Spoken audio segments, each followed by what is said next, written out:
Hello guys, welcome to my YouTube channel today. It's another series level. But firstly, we want to thank every subscribers for your support and love always. As we always do, please ensure you share the links, hit the like button, and subscribe with the notification bell. Thank you. Today on the teaching series, we'll be looking at the life of Solomon, the king in the Bible.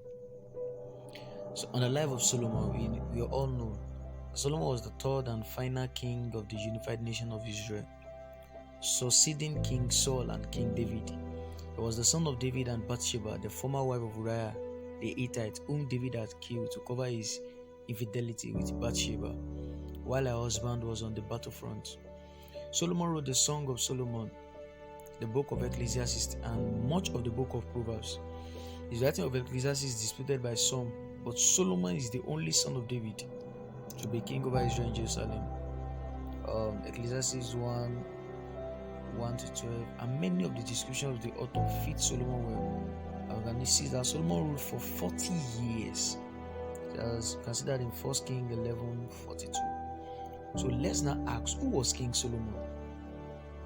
Now, when Solomon rose to the throne, he sought after God, and God gave him an opportunity to request for whatever he desired. Solomon humbly recognized his inability to rule well and nobly asked God for the wisdom he would need to govern God's people righteously. God gave him wisdom and also words. I said that in 1 Kings chapter 3 verse 4 to 15.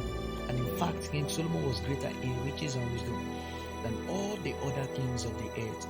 That's seen in 1 Kings 10:23. And God also gave Solomon peace on all fronts during most of his reigns. See that in 1 Kings chapter 4 verse 20 and 25. A well-known example of Solomon's wisdom is his judgment in the dispute over the identity of the actual mother of an infant child. That's in the 1 Kings chapter 3 verse 16 to 28. Solomon offered to split the living child in half, but understand that the true mother would prefer to lose her son to another woman than to have him killed. Solomon was not only wise in his role as king, but had excellent general wisdom as well.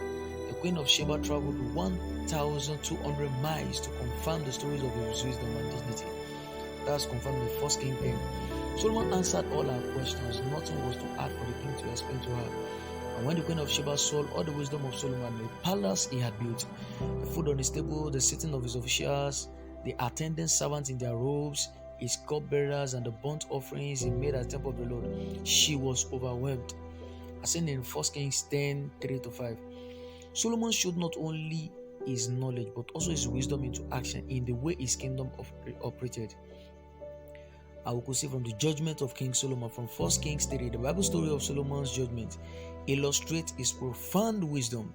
Two mothers living in the same home, each mother of a newborn son, came to Solomon in a dispute over the custody of a baby boy.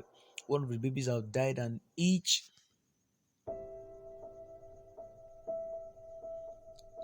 claimed that the remaining boy as her own, calling for his sword.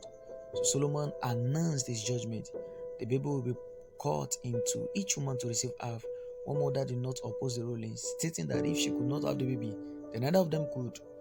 But the other begged Solomon, give the baby to her, just don't kill her. And the king declared the second woman the true mother, as a mother would even give up her baby if that was needed to save his life. All Israel heard of the judgment that the king had rendered, and they stood in awe of the king because they perceived the wisdom of God was in him to do justice. That's the conclusion of 1 Kings chapter 3 verse 28. So guys, we would like to see your suggestion and story about the King Solomon. You can use the comments